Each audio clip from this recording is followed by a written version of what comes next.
Paz do Senhor, irmãos. Amém? Louvado seja o nome do Senhor Jesus. Glória seja dada ao nome do nosso Deus. Vamos abrir a nossa Bíblia, quem tem a Bíblia, todos, no livro de Ezequiel, capítulo 37. Nós vamos seguir a orientação que foi nos dada sobre a palavra relacionada ao tema O Ano da Retomada, né?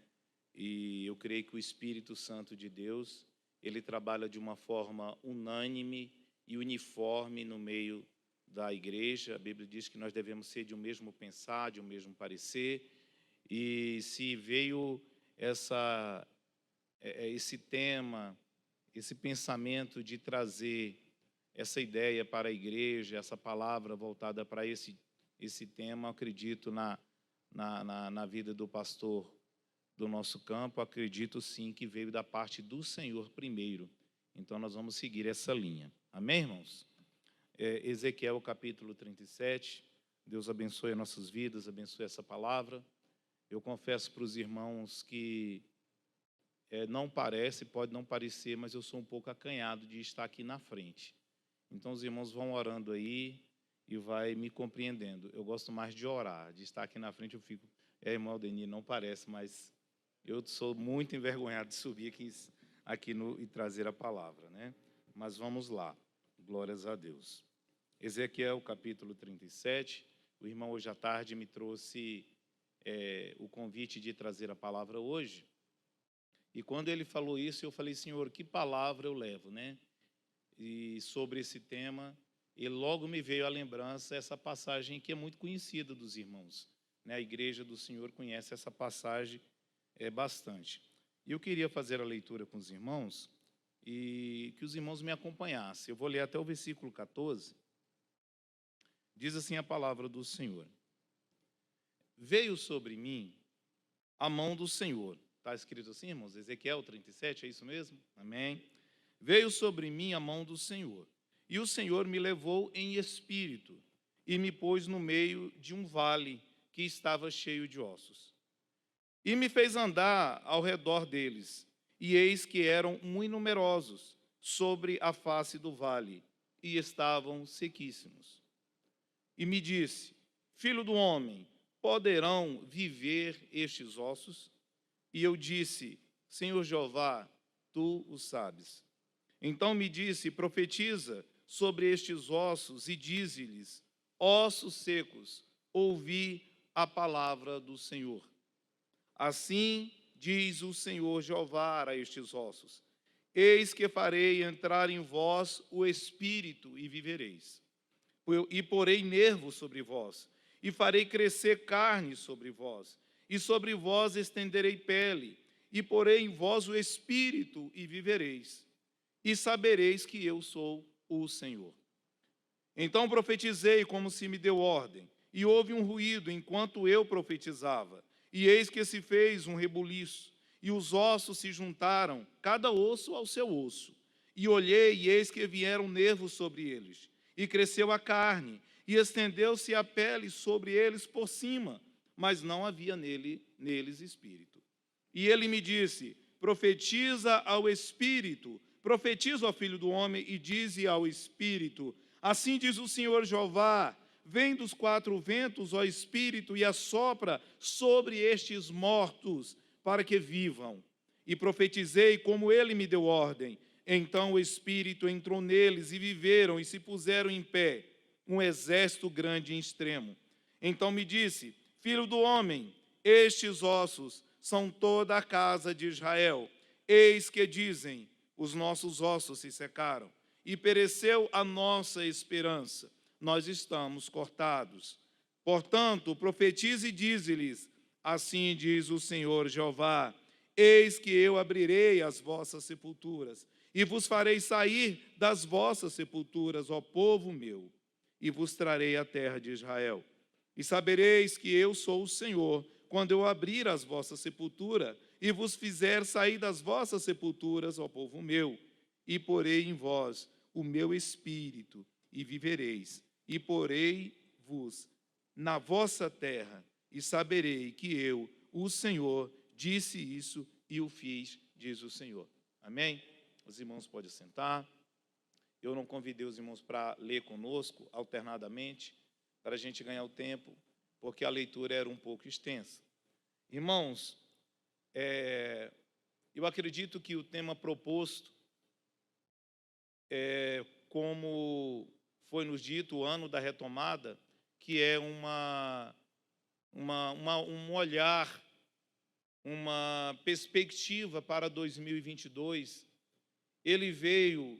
essa ideia veio das consequências ou do que aconteceu nesses 2 últimos anos que nós vivemos sobre a face da terra. Os irmãos bem sabem que o ano de 2020 e o ano de 2021 foram anos extremamente difíceis para toda a humanidade. Não houve na face da terra ninguém que não foi, de uma forma ou de outra, afetado por esta doença que aí está. Nós estamos vivendo a perda de familiares, a perda de amigos. Nós estamos vivendo perdas financeiras severas, irmãos. Pessoas que tinham uma vida confortável economicamente, hoje passa por uma situação bem mais complicada. Perdemos também alguma coisa de mobilidade, já não conseguimos ir, vir como era antes. Então, a face da terra, do mundo mudou, as relações sociais. Então, houve uma afetação bem complicada nesses 2 últimos anos, e nós estamos vendo isso. E muitas coisas nesses 2 anos nós perdemos, isso é fato. Então, eu acredito que a ideia veio dessa situação que vivemos, né, e essa mudança de olhar para o ano da retomada. Só que, ao meu ver, e pelo que eu conheço da palavra do Senhor, o grande e maior prejuízo que nós vivemos não estão nessas áreas que eu falei aqui. A perda de amigos, ainda que é dolorida, perda de familiares muito dolorida. Eu tenho, não por essa doença, mas eu tenho a experiência de perda de família, não é fácil. Então, assim, nós experimentamos, assim, sérios prejuízos na nossa vida, e esses 2 últimos anos foram bem cruéis com isso. Mas eu considero a maior perda na vida de alguém a diminuição ou o prejuízo espiritual. E esses 2 últimos anos, se nós medirmos de alguma forma, seja pela quantidade de pessoas na igreja congregando, seja pelo volume de leitura da palavra, seja pela quantidade de pessoas nos cultos de oração, de ensino da palavra, seja nos cultos ou nos evangelismos que são feitos externamente, se a gente usar algum parâmetro para medirmos a capacidade ou o grau de espiritualidade, o nível de espiritualidade de 2 anos atrás e para agora, eu creio que todos vão concordar que nós também tivemos um prejuízo espiritual no meio do povo de Deus. E eu considero, como eu disse, à luz da palavra, o pior prejuízo que alguém pode ter é o prejuízo espiritual. É quando nós somos afetados nisso daí. Um exemplo do que eu estou dizendo, a Bíblia vai dizer, em um momento Jesus chega a afirmar e dizer assim, olha, se o teu olho escandaliza você, ou ele te faz pecar, melhor para você é tirar o seu olho, arrancar o seu olho, do que você perder a sua salvação por causa do teu olho. Então, Jesus, ele considera a nossa vida espiritual, e a palavra, claro, considera a nossa vida espiritual como o bem mais precioso, o tesouro mais sublime, aquilo que a gente tem que guardar com o máximo das nossas forças e cuidados. Então, se nós pegamos uma análise bem simples que eu fiz agora, desses 2 últimos anos, e vamos ver perdas de vários níveis, em vários setores da nossa vida, da sociedade, do país, de uma nação ou da própria humanidade, ok, tivemos prejuízos. Mas se tem um prejuízo que a gente deve se preocupar, e se ele aconteceu na realidade, esse prejuízo é sobre a nossa vida espiritual. Amém? Os irmãos estão entendendo? Louvado seja o nome do Senhor. Sabe por quê, irmãos? Outra coisa que nós encontramos na palavra é que para a igreja, para nós que somos servos do Senhor, que temos outra esperança, nós temos outro foco, nós temos outro alvo do mundo, a Bíblia vai dizer que o mundo não vai melhorar. Com o decorrer dos anos, com o passar do tempo, as afirmações da palavra, ainda que a gente não queira isso para nós queremos sempre o quê? Mais conforto, mais tranquilidade, mais bonança, essa é a nossa expectativa. Mas quando nós vamos para a palavra, o que a palavra nos ensina é o contrário. A Bíblia vai dizer que o mundo vai de mal a pior, a Bíblia vai dizer que o amor vai esfriar, a Bíblia vai dizer que a iniquidade vai aumentar, a Bíblia vai falar sempre de dias mais e mais difíceis. É como se o mundo fosse uma fruta que com o passar do tempo ele vai mais e mais apodrecendo e pouco a gente poderia aproveitá-lo dele. Então nós estamos vivendo isso, não tem como negar. Talvez seja ruim para os irmãos ouvirem isso aqui, mas a realidade da palavra que não mente é que o mundo vai cada vez mais se deteriorar. E nós, como servos, como luz desse mundo, vamos sofrer mais com esse processo de apodrecimento que eu chamo. E esses 2 últimos anos, isso foi bem intensificado.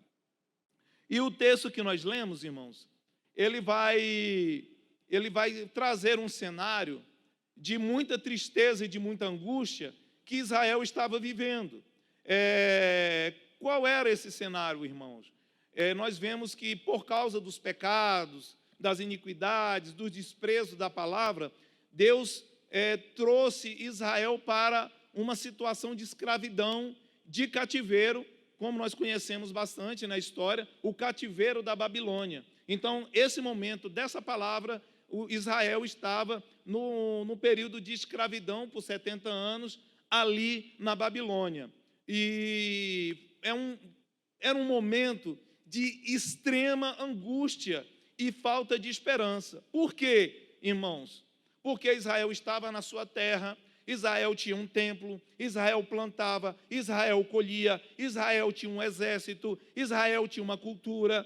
Então, Israel era uma nação.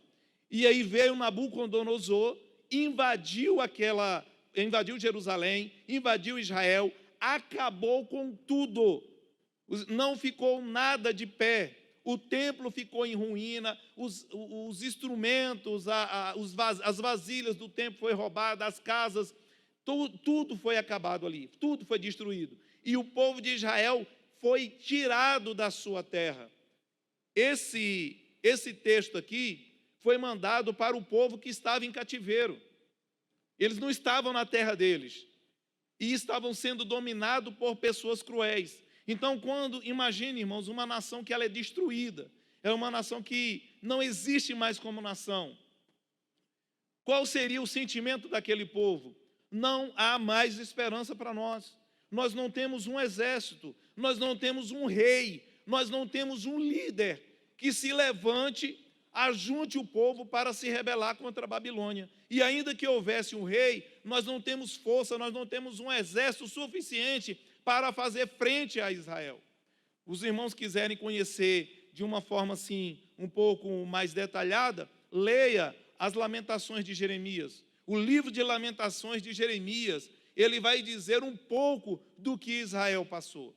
Então, esse momento que esse texto foi escrito, essa profecia foi dada, era isso que Israel estava vivendo. Só que Israel esqueceu de uma coisa, e é isso que eu queria trazer para os irmãos. Quando nós passamos por situações difíceis, complicadas, às vezes por causa do nosso pecado, por causa da nossa iniquidade, e às vezes não, porque a igreja também é perseguida, ainda que ande na sua justiça e ande nos caminhos do Senhor. A gente vai olhar a igreja primitiva de Atos, era uma igreja que andava segundo as orientações da palavra e mesmo assim foi perseguida. Então, por várias situações, vai acontecer na nossa vida adversidades, vai acontecer momentos ruins, vai acontecer problemas nessa caminhada, nessa jornada nossa. Por um acaso ou por outro, a gente não pode olhar para as circunstâncias humanas. O grande erro de Israel aqui foi olhar para as circunstâncias, para as impossibilidades que eles enfrentariam em caso de querer sair daquela situação pela sua capacidade. Por isso que eles perderam a esperança. E eles inventaram um ditado. Eles diziam, olha, nós somos como ossos secos, não há mais esperança para nós. Olha o poder da Babilônia, olha a situação de Israel, não tem mais esperança para nós, porque eles mediam as coisas pela capacidade deles. É um erro que às vezes nós cometemos nos dias de hoje. A gente esquece que nós fizemos uma aliança com um Deus que pode todas as coisas. Um Deus que é capaz de reverter qualquer situação, de entrar em qualquer problema e resolver qualquer coisa que o homem não resolve. Então nós servimos a esse Deus que não é nós que vamos, é Ele que vai. E quando nós temos que ir, Ele também vai conosco. Israel não sabia, mas Deus já estava preparando o rei Ciro, aleluia. Não precisaria de um exército de Israel, Deus usaria outro exército para fazer esse processo de libertação e trazer Israel de volta. Deus já estava trabalhando em favor de Israel. E por que esse texto? Para dizer o ano da retomada. Irmãos, esse texto ele fala de uma situação pior do que a que nós estamos hoje. Essa situação de Israel era pior. E houve uma retomada. Louvado seja o nome do Senhor. Não pela força de Israel, mas pela força do Senhor.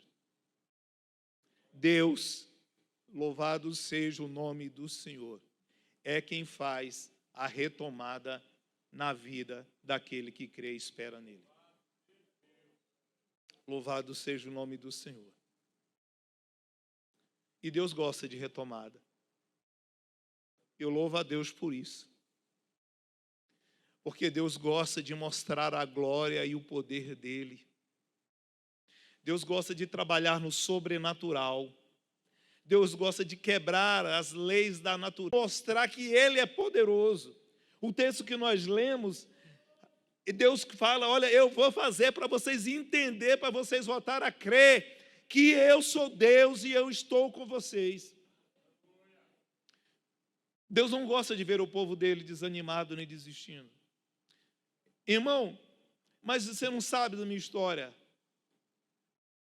Eu pequei, esses 2 anos eu desviei, esses 2 anos eu deixei o Senhor. Eu não pisei na igreja, eu não li um versículo da palavra. Essa palavra que está sendo anunciada é para você.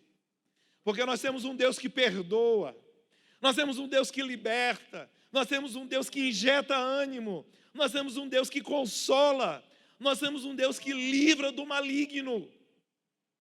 Oh, louvado seja o nome do Senhor por isso. A nossa esperança de retomada não pode ser na nossa capacidade, não pode ser na nossa habilidade. A nossa capacidade de retomada ou a nossa esperança de retomar não pode estar em governo, mas naquele que está acima de todos os governos. Louvado seja o nome do Senhor. Bendito seja o nome do Senhor Jesus. Glorificado seja o nome do Senhor. Falando em pecado, eu gosto muito de um texto de Amós. O profeta Amós, ele, no capítulo 7, Deus dá uma visão para Amós. E no primeiro momento, Amós vê uma nuvem de gafanhoto. E aquela nuvem de gafanhoto, ela vinha depois que o rei colhia. E o rei colhia para ele, e quando o povo ia colher o seu, o que era do povo, de quem cultivava, os gafanhotos iam e comiam antes do povo colher. E aí Amós orou e falou assim: Senhor, faz isso não. Israel não vai ter condições de se reerguer se o Senhor fizer isso. Detalhe, o povo estava em pecado. E aí o Senhor falou assim: tudo bem, Amós, não vou fazer isso não. Antes de continuar, eu queria dizer uma coisa para os irmãos. Deus, ele procura intercessores que tenham misericórdia. Deus não procura intercessores juízes, intercessores misericordiosos, que pede a Deus graça sobre o pecador, sobre o que falhou, sobre o que precisa ser resgatado, o que precisa de uma mão estendida. Foi isso que Amós fez. Talvez se Amós fosse um de nós, falasse assim: Senhor, o Senhor está corretíssimo. Israel pecou, Israel falhou, então vai lá mesmo. Olha, eu sou justo, não deixa vir um gafanhoto na minha colheita não, mas vinha sobre eles porque eles pecaram. Não. Amós falou: Senhor, não faz isso não. E aí Amós teve mais outra visão. Ouviu outra coisa na mesma visão. Ele viu um fogo, e esse fogo vinha do abismo e consumia a terra do povo, Israel todo. Amós falou: Senhor, não faz isso não. Israel é pequeno, ele não vai conseguir se recompor depois disso. O Senhor falou: está certo, Amós, não vou fazer isso não. Passou mais um pouco, aí Deus falou: Amós, o que você está vendo? Aí Amós falou: Senhor, eu estou vendo um prumo.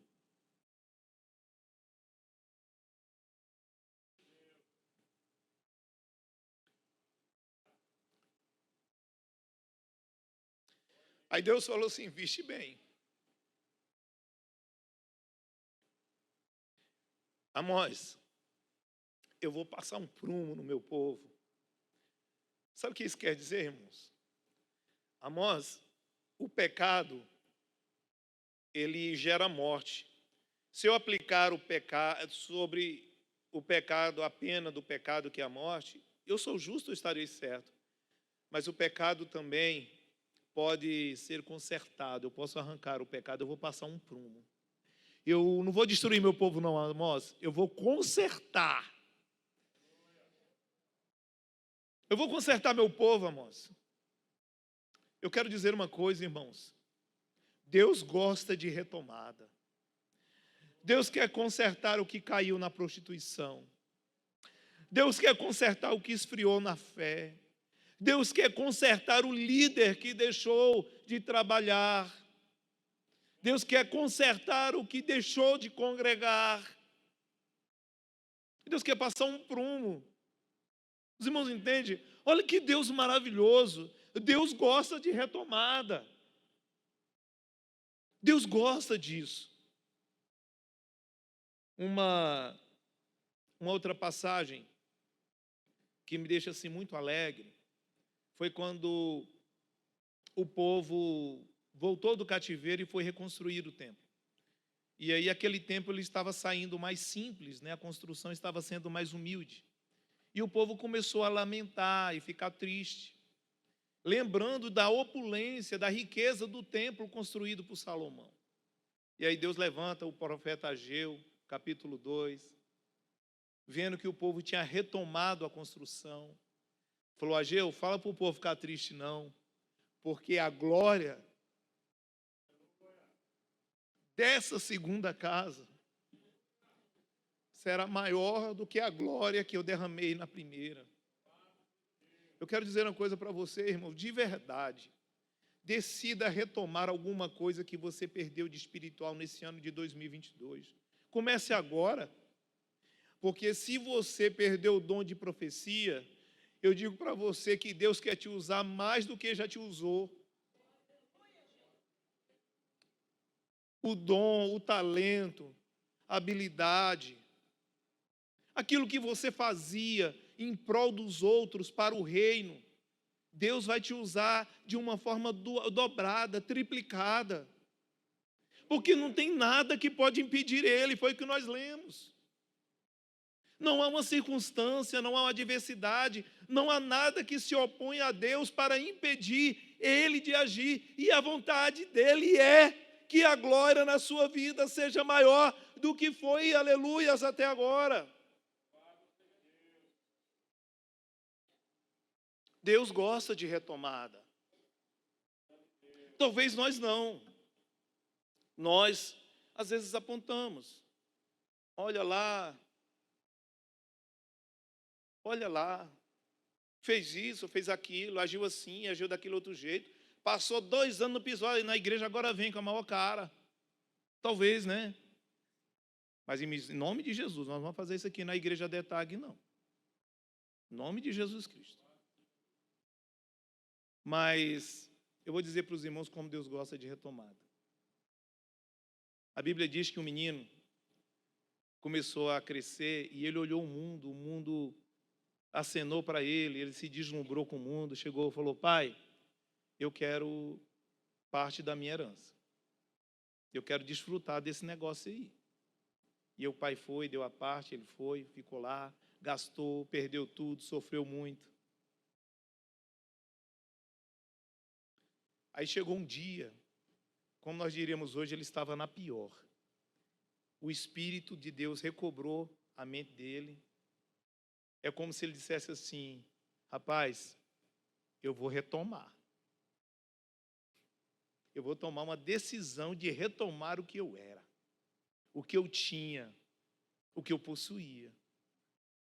Aí a Bíblia diz que esse moço talvez seja um de nós que perdeu alguma coisa nesses 2 últimos anos, que teve algum prejuízo espiritual, porque nós estamos falando de espiritualidade. E talvez hoje, ou no fim deste ano, nesse mês de dezembro, desça sobre ele a mesma consciência daquele rapaz. E aí ele venha. E a Bíblia vai dizer que aquele pai recebeu aquele menino que nós conhecemos como filho pródigo com uma alegria que não se pode medir. Aquele menino tentava falar, tentava justificar, e tudo que ele falava, o pai só respondia: não importa. O que importa é que você voltou, é que você retomou o que você era. Se essa parábola, e ela fala de um filho pródigo, que representa quem deixou, quem esfriou, quem de alguma coisa foi afetado espiritualmente, e ele recobrou a consciência e voltou, esse pai representa Deus. E se esse pai representa Deus, a alegria desse pai é a mesma alegria de Deus quando alguém resolve retomar a sua vida espiritual diante do Senhor. Louvado seja o nome do nosso Deus. Glória a Deus por esse amor. Glória a Deus por esse amor. Glória a Deus. Tem uma outra história que eu também gosto. É a história de Pedro. Andou com Jesus. Era um dos mais próximos de Jesus. E aí, num momento,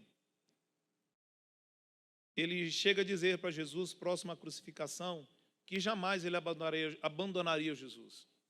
Eu costumo dizer, irmãos, que Pedro ali não mentiu.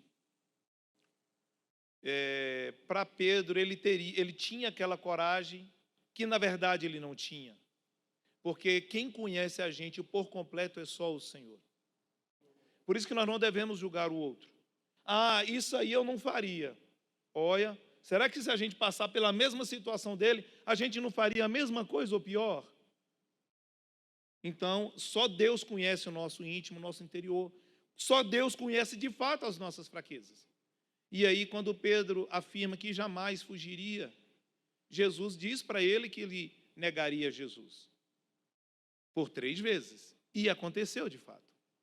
E naquele momento, talvez Pedro, a gente vai ver num texto mais além, eu acho que Evangelho de João, capítulo 21, para o que eu era. E voltou a pescar. E no momento dessa pescaria, Jesus apareceu. E eles sabiam que era Jesus. E eles não perguntavam porque eles sabiam que era Jesus. A Bíblia afirma assim. E aí chega um momento que Jesus chama Pedro no canto e fala: Pedro, vamos conversar? Eu imagino que se fosse nesse ano, talvez Jesus tivesse falado assim: Pedro, vamos retomar? Vamos recomeçar, Pedro? Talvez Pedro ali estivesse se sentindo um homem mais sujo, mais pecador. Neguei o mestre. Eu disse que não conhecia ele. Olha a vergonha de Pedro. E Jesus convidou Pedro para conversar. Falou: vamos recomeçar? E aí, por cada vez que Pedro negou, Jesus fez Pedro afirmar que o amava. E recomeçou a história de Pedro. Pedro retomou a história dele. E como eu falei do templo, né, que a glória é maior, o Pedro que retomou não era mais medroso. Olha que bênção. Olha que glória que Deus tem para quem retoma. E daí Pedro não tinha mais medo? Não.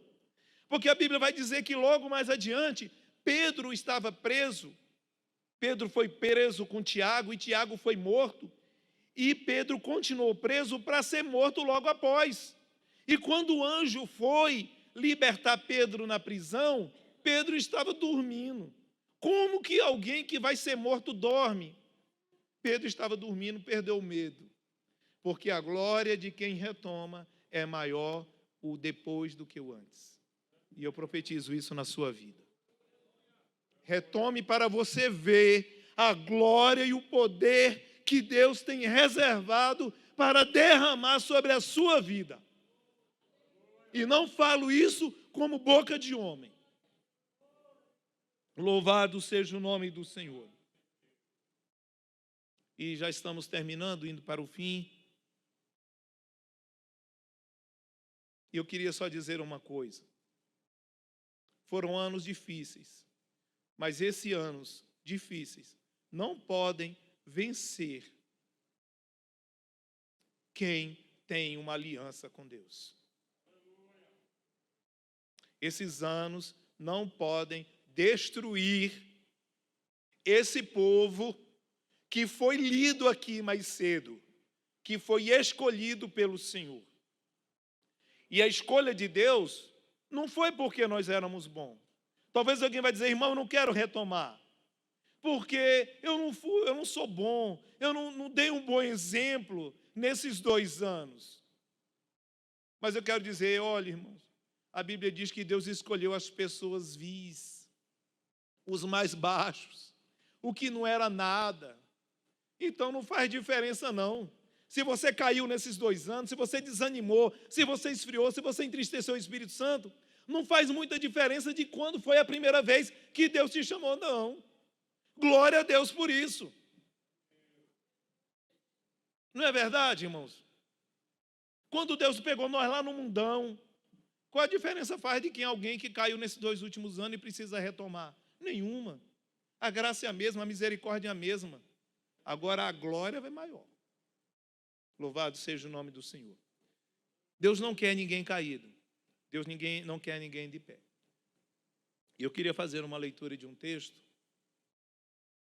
que, se tem alguém que precisa retomar, tem também aqueles que estão de pé, que precisa ajudar quem precisa retomar.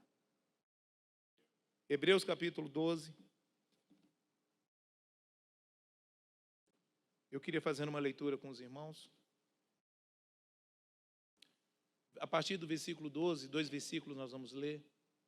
Diz assim: portanto, tornai a levantar as mãos cansadas e os joelhos desconjuntados, e fazei veredas direitas para os vossos pés, para o que manqueja, ou para o que manqueja, se não desvie inteiramente, antes seja sarado.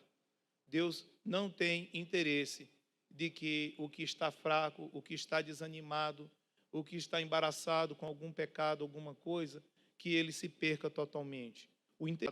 Eu só consigo entender que esse é um recado para aqueles que estão mais fortes, para aqueles que estão mais firmes, para aqueles que estão em melhores condições de saúde espiritual, a ajudar aqueles que não estão. porque Deus nos chamou para exercer graça e misericórdia sobre os fracos, na fé. Porque hoje eu estou forte, mas amanhã pode ser eu o fraco precisando de ajuda. Então, irmãos, façamos como Amós.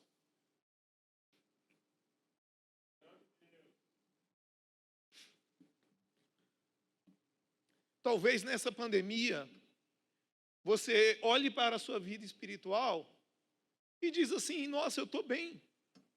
Isso que o irmão está pregando não é para mim. Eu não senti diferença, eu não senti nenhum prejuízo espiritual. Glória a Deus pela sua vida. Ajude o que está fraco. Ajude o que precisa retomar. Ajude. Essa é a vontade do Senhor.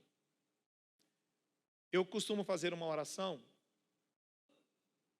e eu falo: Senhor, eu quero te agradecer pelo templo da DETAG. Eu quero te louvar por ele. Nós temos aqui boas instalações, o Senhor que nos deu. O Senhor tem nos dado, Senhor, tudo que nós precisamos para cultuar o Senhor. Temos bons pastores, bons líderes. A sua presença é real neste lugar. Senhor, os nossos bancos são todos acolchoadozinhos, só que eles estão vazios. E o Senhor não fez, o Senhor não nos deu esses bancos para ficarem vazios. E eles ficaram mais vazios, Senhor, na pandemia. Eu quero pedir ao Senhor, porque quem convence ao Senhor, visita essas pessoas, traz elas de volta. Eu não quero saber o que elas fez, irmãos. Eu quero elas de volta.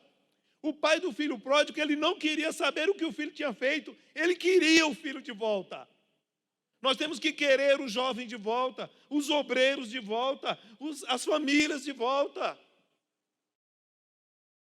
Se você está bem, ajude quem não está bem a retomar a vida espiritual nesse ano de 2022. Eu agradeço a oportunidade, peço aos irmãos, ore por mim. Eu falo isso, não é um pedido qualquer. Quando os irmãos estiverem orando, orem pela minha vida. Eu sou extremamente carente da misericórdia, da graça, da bondade do Senhor. E orem mesmo, por mim e pela minha família. Eu acredito na oração. Tem gente que não acredita mais, mas eu acredito que quando nós estamos orando, Deus nos ouve.